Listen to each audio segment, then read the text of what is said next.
This is a space to empower, inspire, and motivate you on your own journey.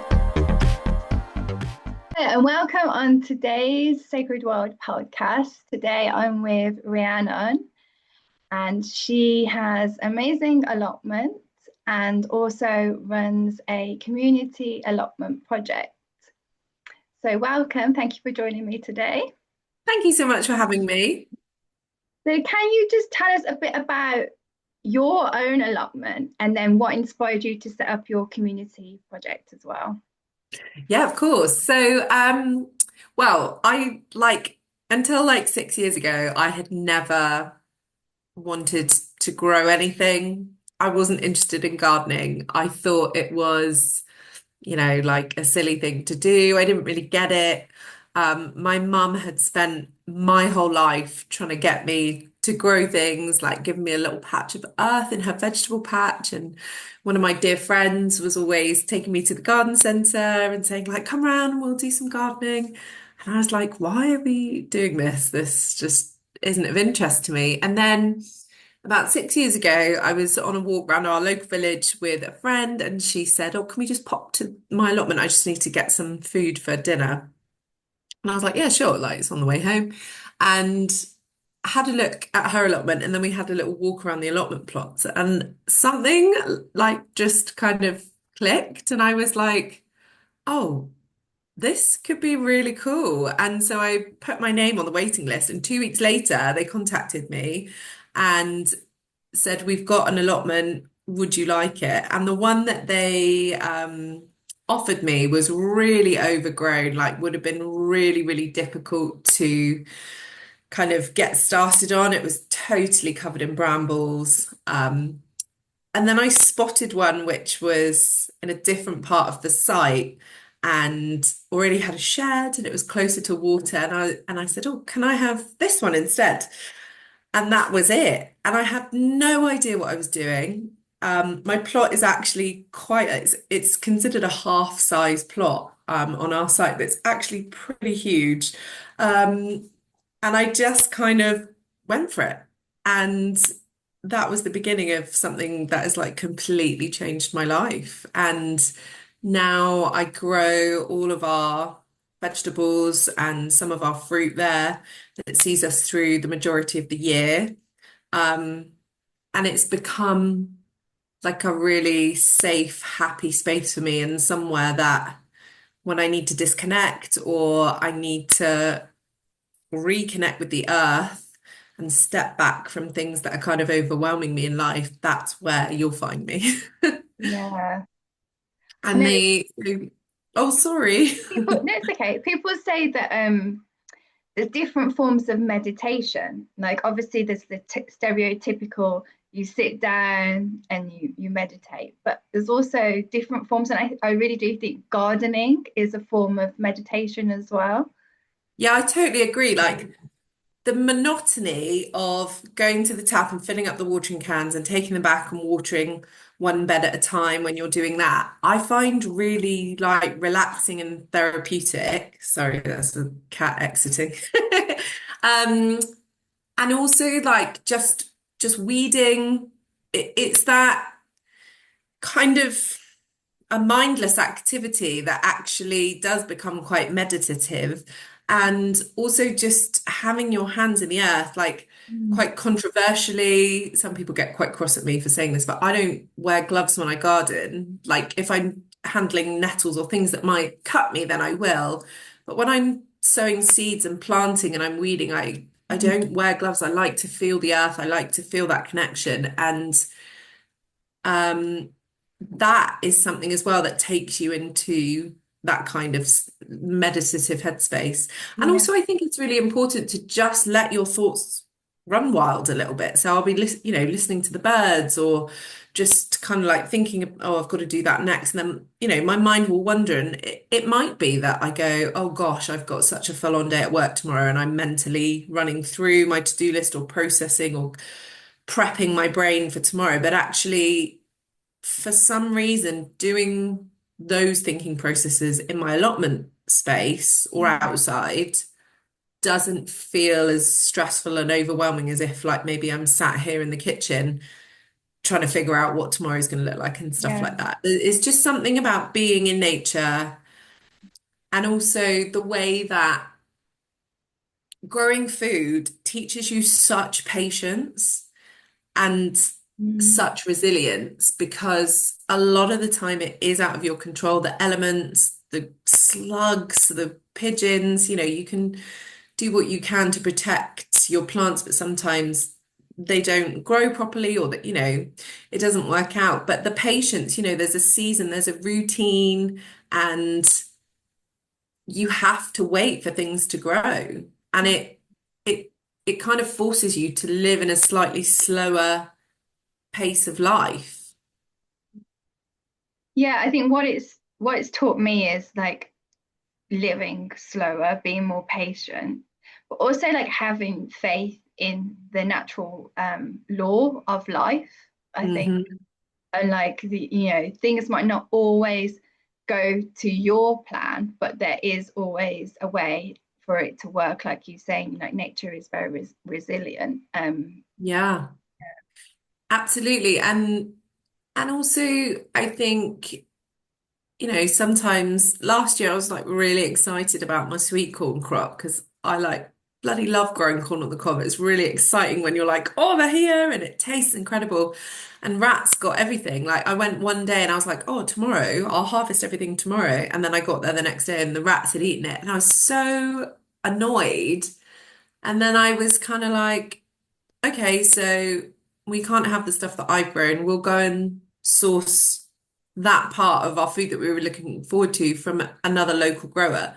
So it also like kind of creates these connections and this understanding of your local food system and collaborating or, like supporting other people who are growing as well and might be growing on a larger scale than, just to feed their own family initially. I think like years ago, like our ancestors used to work like that as well. Like, so people would grow things and food would be their money, basically. They'd Yeah. exchange things for other things. So you say, okay, I've got XYZ, I need XYZ, can we do an exchange kind of thing? So yeah. Yeah.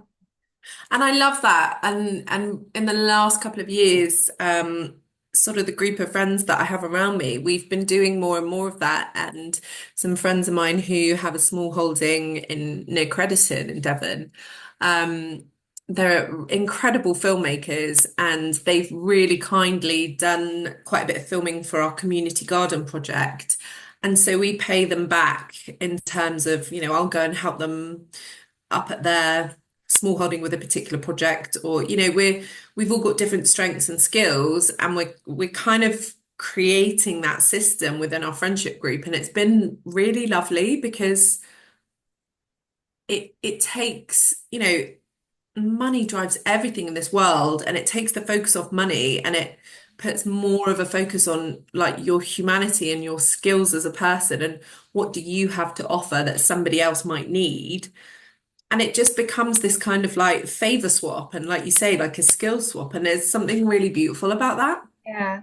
I think it's so important in many aspects, but like you were saying, like there's so much focus on money, but really it's a way for us to be more self-sufficient, right? So Hmm. we're creating our own system, right? Our own ecosystem by that exchange. Like like you might have something physically, you might have a skill, like it's that you can share and exchange. I think that's really valuable. And I think that's probably more valuable than money in a way, because Yeah, that's more sustainable.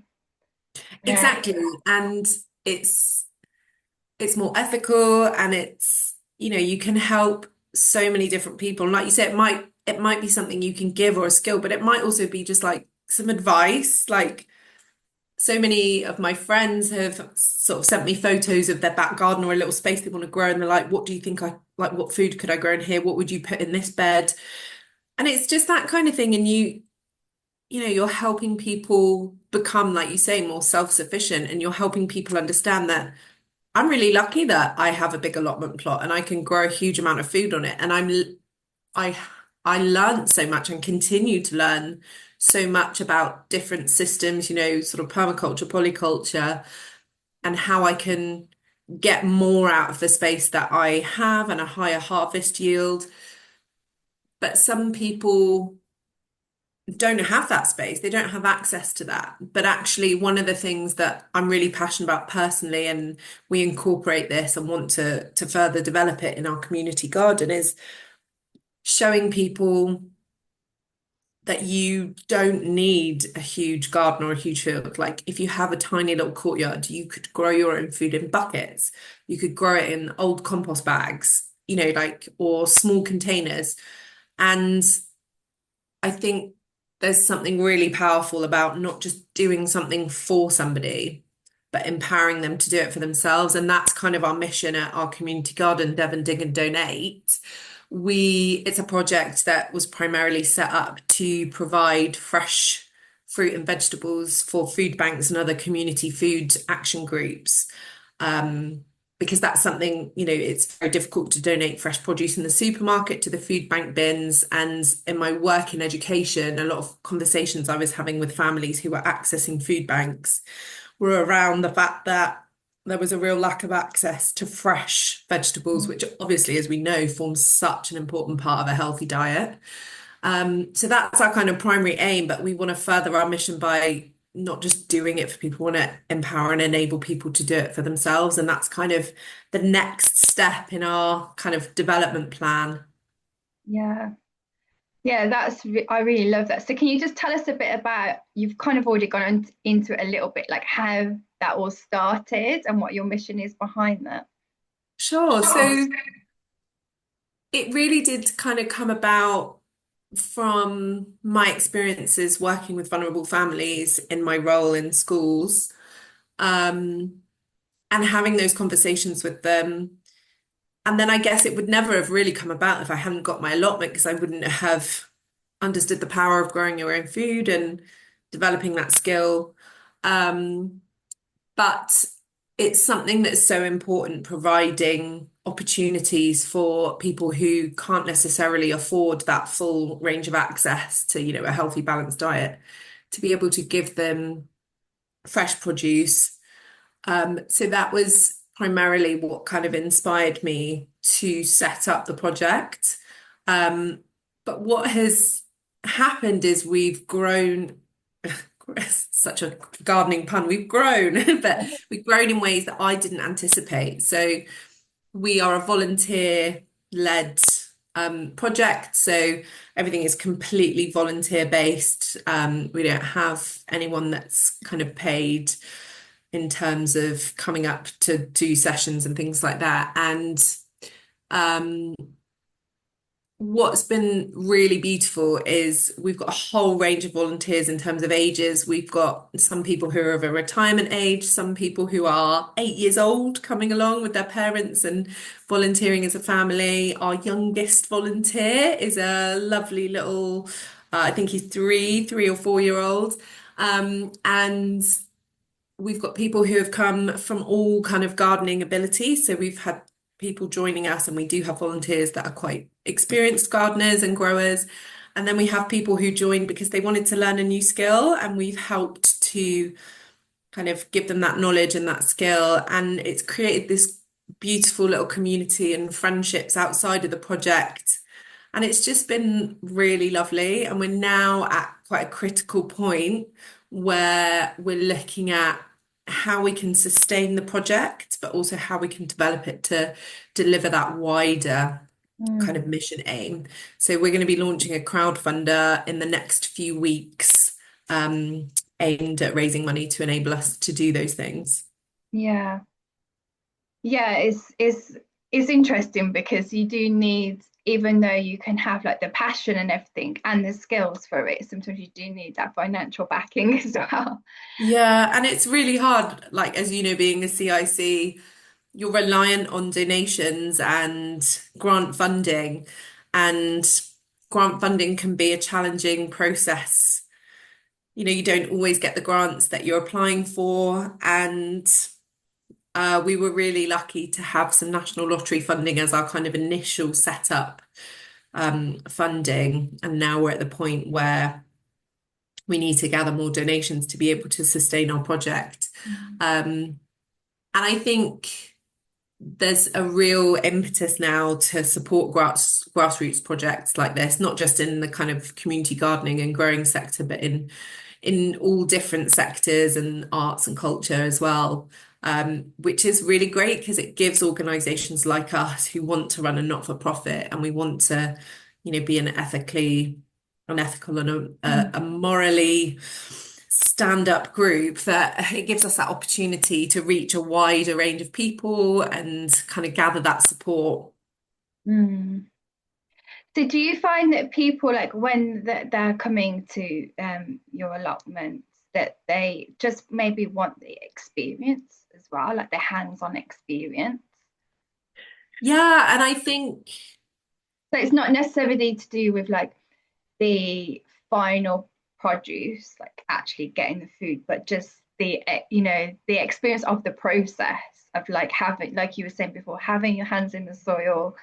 I know some Mhm. people wear gloves. I don't wear gloves either, unless it's like prickly.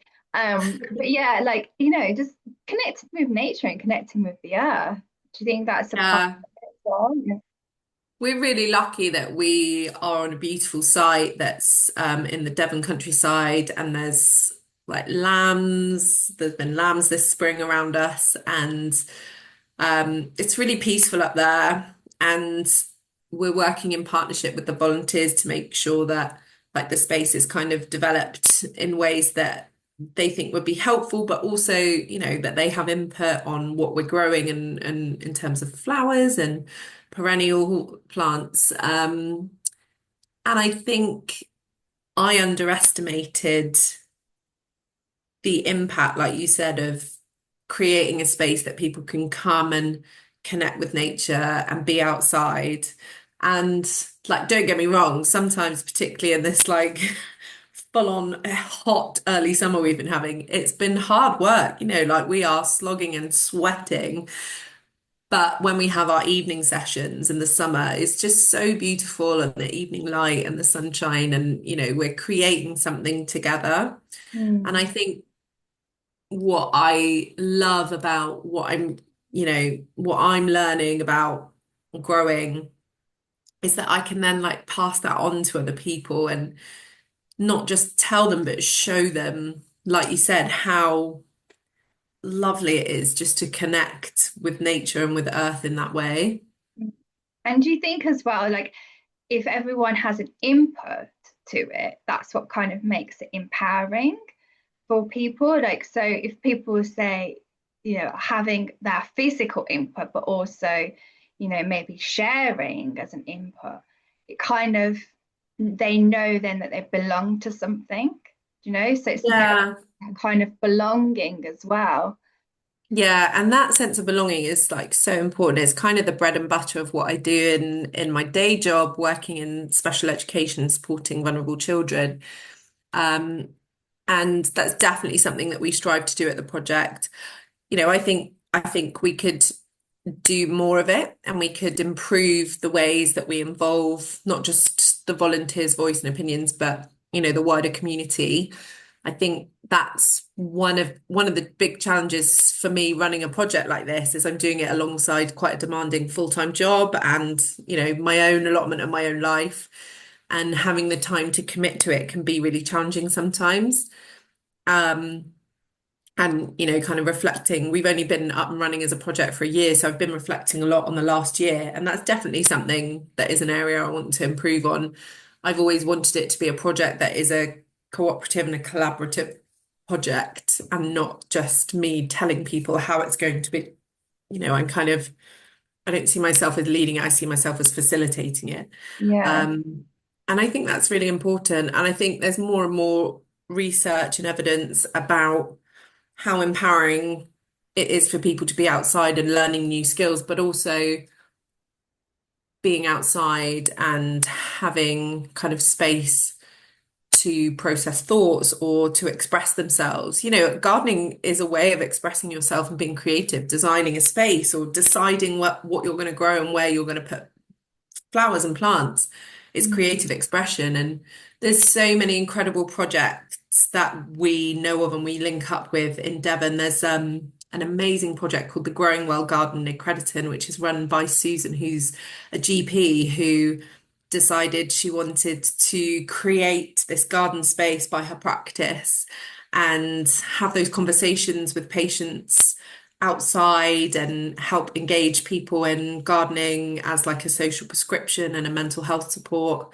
And Mm. she's doing amazing things. You know, there's loads of projects that are trying to encourage people to be outside. And I think it's so important as well in terms of helping to combat that kind of feeling of isolation or loneliness that can be really easy to feel in this kind of modern day that we live in, where a lot of connection is through screens or, online. Yeah. And there's something really lovely about going back to like Mm. old skills and, Yeah. like you said, the things that just were how people survived and lived back years and years and years ago. Yeah. I find it kind of ironic that we call it social media because it's the least social thing that you could be doing, isn't it? It's like, Yeah. in a way, yes, it connects people, but it's also creating such a massive disconnection physically and Hmm. mentally.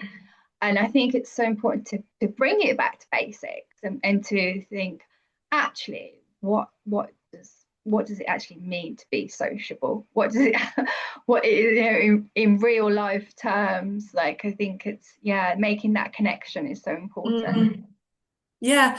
And like, don't get me wrong, like for me in terms of the gardening, social media was amazing particularly when I first started gardening, because I started to follow accounts on Instagram where people were like, teaching you skills and showing you how to grow certain vegetables. And I was like, well, this is great. This is like an online classroom for me. And I could reach out to those people and ask questions. And I've been incredibly lucky through my social media that I have begun to have interactions with people who are now friends that I socialize with in real life, and made some really good friends through Instagram. Um, and it really can be a brilliant learning tool and a brilliant way to share knowledge and impact a way of empowering people with that knowledge. But I think, like you said, it can be also very unsociable, and there's the side of social media that impacts us really negatively. I think what is really lovely about like the kind of online social media gardening community is, on the whole, everybody is so encouraging and so supportive of each other. And that's a lovely online space to be part of. But I definitely feel like the pressures of, Instagramming, and I want to kind of, I started my Instagram to document my allotmenting journey for myself mainly, because I had this crazy overgrown patch of land. I'm like, I wonder what this will look like in a year or 5 years or 10 years. And it is amazing to go back. Yeah. And then I also wanted to create content that helps people in the way that other people's videos and photos and kind of captions helped me learn. But I think, social media has changed into a kind of different space, particularly Instagram, than it was when I started kind of blogging on Yeah. there. And I And think the it thing can, is with sorry, carry on. that's okay. No, I was just gonna say I think the thing is with like using social media in different aspects as well. So for gardening, obviously that is a very physical, hands-on thing. So a lot of the social media that's coming from gardening accounts is reflecting the what's happening in reality. And Mm, I find a lot of the gardening accounts and a lot of allotment accounts and nature-based accounts that are very much documenting real life rather than this kind of facade of it being all very glamorous. It's very much like get your hands in the dirt. You know, yeah. this is not like a glamorous thing. This is like a Oh real life no. hands-on. I'm like often halfway through making a video, I'm like, oh, I have compost all over my face. Yeah, Or like I look yeah, really sweaty. And like if you told like 25-year-old Rhiannon that she'd be posting photos and videos on social media without makeup and, like looking like she's just been dragged to her head backwards. I'd have been like, no, there's no way. I think one of the things that's been so beautiful for me in learning to grow my own food and kind of moving into that world of growers and regenerative agriculture and people who are looking to shift into a more sustainable lifestyle is I've realized the things that are really important in life to me because it's different for everyone. And I've come to be way more accepting of myself and, different elements of my personality in my life. And I think there's something really freeing about having that realization and kind of making that conscious decision to shift into that lifestyle. Because like you said, it is not easy. It is physically hard to garden and grow your own food. You're shifting compost, you're shifting wood chip, you're constantly bloody weeding, and it's a full-on workout. People ask me, like, do I go to the gym? I'm like, no, don't need to. I do Yeah. like 100 squats an afternoon. Yeah. But it's something, it might be something combined with being the age that I am and kind of, I've lived a bit more of life and I'm more comfortable with who I am and the different parts of my life. But there's definitely a real freedom in this kind of growing community and Mm. having that focus on nature and food and those systems that keep us alive. Yeah. I think it's so interesting how like nature can have a positive impact in different ways through working with nature and with the land, having that connection. Like you were saying, I feel like it does create a sense of like self-development and self Mm. empowerment. So there's that aspect, the self-empowerment. Then there's like the community aspect, connecting with people in real life, and then there's the well-being as well, like how it's affecting your mental well-being and also your physical well-being. I just think it's like quite amazing how it's can affect like these different areas of Mm. who you are. So what would be your like three main areas that like gardening as like positive impact it's made on you, or what you've Oh, seen, or how it can make a positive impact? I think definitely my diet and the food I eat. Like as a kid, I was such a fussy eater. I I remember this time, my dad's gonna kill me for saying this, and he'll be like, no, I didn't. But he thought he could sneak courgettes into our like pasta sauce when we were kids, and my brother and I both hated them. I'd never tried one, I just like hated the idea of it. Um, and he like snuck it in and I found it and I was like taking it out. He was like, you're not having your pudding until you eat these vegetables. Like they're really good for you. And I remember I'm quite stubborn. So sitting at the dinner table for about an hour going, no, I'm not doing it. No, you can't not let me have my pudding. I've eaten everything else. And I was so fussy and I did have a really limited diet, like even till sort of like 10 years ago, I was still, like not fully aware of the whole range of vegetables and fruits that are out there that you can grow or buy in this country because, we're very much kind of influenced by the current food systems that are in place and what we see in the supermarkets. So when I started growing my own food, I discovered things like chard that, like I'd never seen a chard plant before, and it was amazing. And so my diet's expanded and it's really positively impacted my kind of improving a passion for cooking because I used to feel like cooking was a chore and like oh, it's something I have to do in the evenings. I have to feed myself. But now I'm like, oh, I've got this really cool thing. Like I grew agretti last year, which is like a herb. It's a bit like samphire. And I grew it because I saw it growing in another garden. It was in Riverford Field Kitchen Garden. We had a tour there for one of our sort of Devon allotment meetups that we organise. And I was like, wow, I've grown it. Yay, like excellent. And then I was like, what the heck do I do with this? Like how do I use it in a recipe? So then you're researching and you're expanding what you're eating and like learning new recipes. It's really great. And so now I've got more of a love of cooking. I'm not like I still sometimes feel like it's a bit of a chore when I've had a long day at work, but it's really nice to explore food in that way and be more interested in food and not just see it as like something, I've got to get that energy in and things. I would definitely say the positive impact on my mental health has been brilliant. Like I've had experiences in the last few years where things have been quite difficult and being able to go, sometimes I wouldn't have had the energy, I didn't have the energy to even really do anything at the allotment, but just to go and sit in the space. And I'm really lucky that my allotment plot looks out over rolling Devon fields and a forest on the horizon. It's a really beautiful space and a beautiful view from there. Um, and I think also, the positive impact. I've got a cat on the. Can you get down, please? The positive impact on community and friendships and, meeting people that I probably wouldn't have crossed paths with because they don't live in Devon.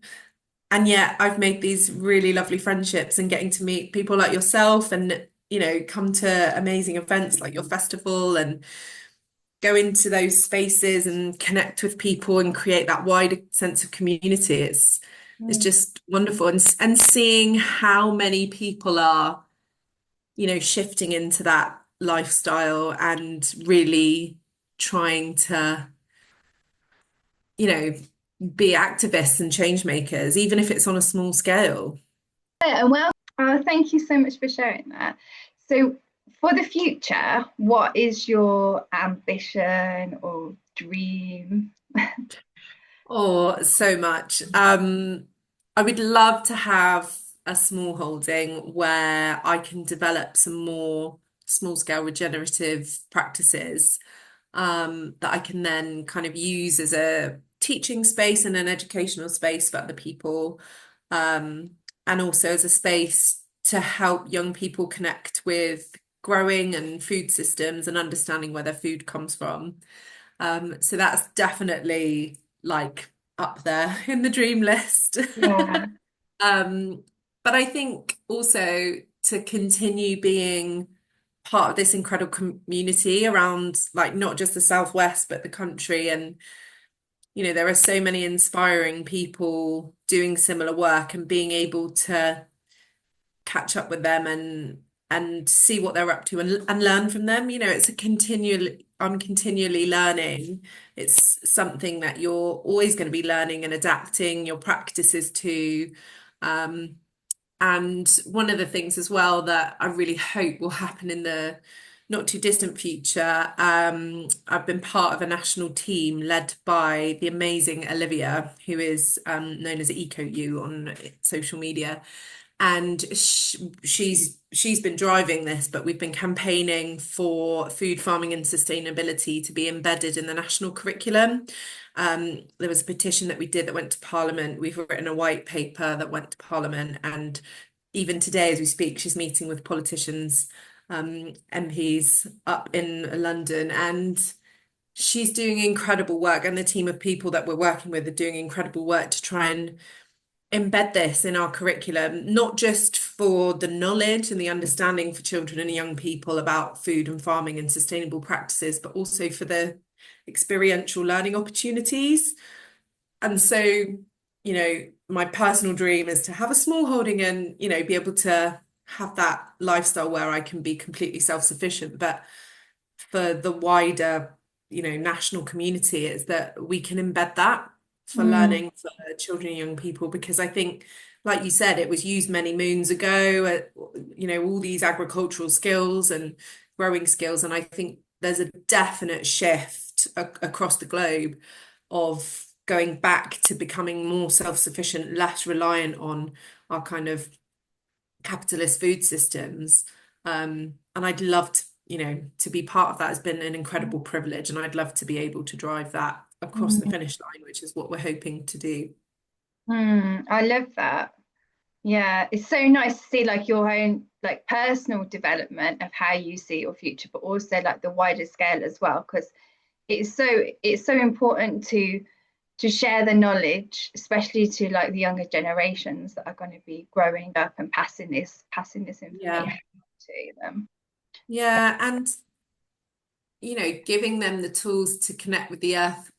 We've talked a lot, haven't we, about how it's been really helpful for my mental health. And I know that so many other people that do this kind of growing or gardening or land work would say the same thing. It can be really hard, particularly if you're, working in a market garden and, you're working for minimum wage and things. But there's something about being outside that is so good for our mental health. And if we can get more children and young people outside and experiencing that kind of learning, I Mm, think that is a tool that we should be utilizing to help improve their mental health because there's so many problems with the systems that support children and young people's mental health currently.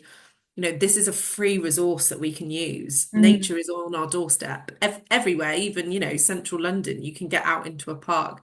So let's utilize it. Let's do what we can to help improve mental health. Because if we're doing it proactively when they're children and young people, that's going to filter through and we won't find ourselves in such reactive circumstances. And that mm, goes for the food systems as well. It's kind of multifaceted. mm. Yeah, I think it's funny because I think the more you see how things work well, the more you see what's wrong with the current system that we're in. Yeah. Yeah. And I'm coming at it from like education view and a growing and like our Yeah. supermarket food systems as well. Like it, yeah. Yeah. Like I said, the learning is never ending. Yeah. Oh, thank you so much for sharing your knowledge and yeah, the work that you're doing with me. So yeah, thank Oh, you. you're so welcome. Thank you so much for having me on, and thank you for welcoming me to your debut festival. I'm really excited for next year already. Yeah. Oh, it was so lovely to have you like there as well with like Ed and Amy and like you were saying, like bringing those faces from the screen into real life. I think that's so precious. So thank you. Yeah, it was great. It was a lush panel to be part of. Thank you.